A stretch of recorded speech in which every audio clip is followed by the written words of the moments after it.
Сначала подготовим кимчи.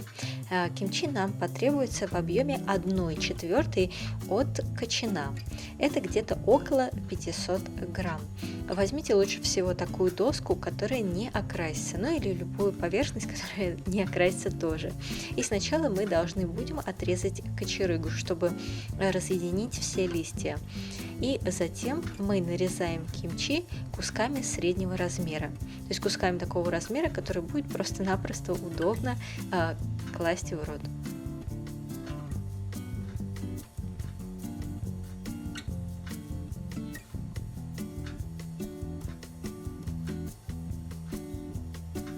Теперь мы подготовим остальные овощи. Половину луковицы, 3 дольки чеснока и 1 стручок зеленого лука. Лука много класть не нужно, тогда получится не очень вкусно, не совсем то. Чеснок мы можем либо просто-напросто перемолоть в блендере или измельчить его ножом вот таким вот образом.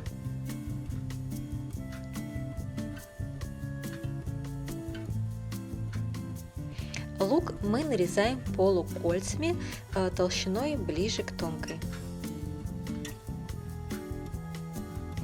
И зеленый лук мы нарезаем кольцами среднего размера.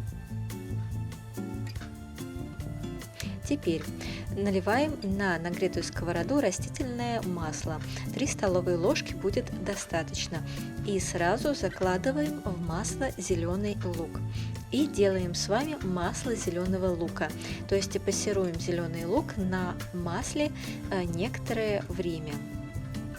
Когда вы почувствуете явный запах зеленого лука, то тогда уже можно закладывать кимчи.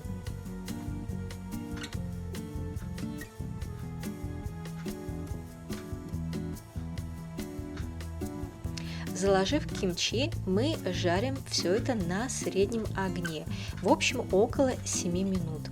Главное постоянно это помешивать.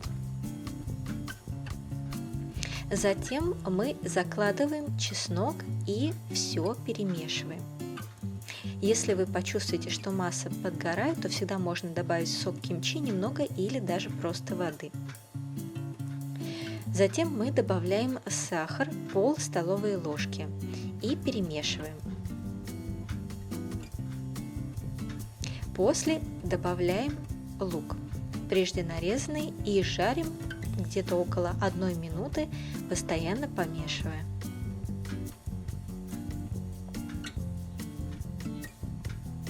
Затем мы добавляем красный молотый перец, пол столовой ложки. Это делается больше для цвета, чем для вкуса. И жарим около 1 минуты, постоянно помешивая. Затем мы выключаем огонь и добавляем кунжутное масло в объеме 1 столовой ложки. И все хорошо перемешиваем.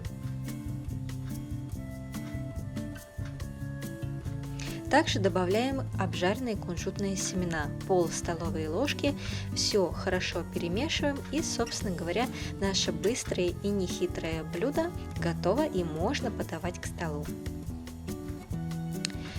Это само по себе, собственно говоря, блюдо на закуску. Раньше, в 70-х, 80-х годах, это служило банчаном, то есть ланчбоксом, например, для детей, когда их отправляли в школу или мужу на работу.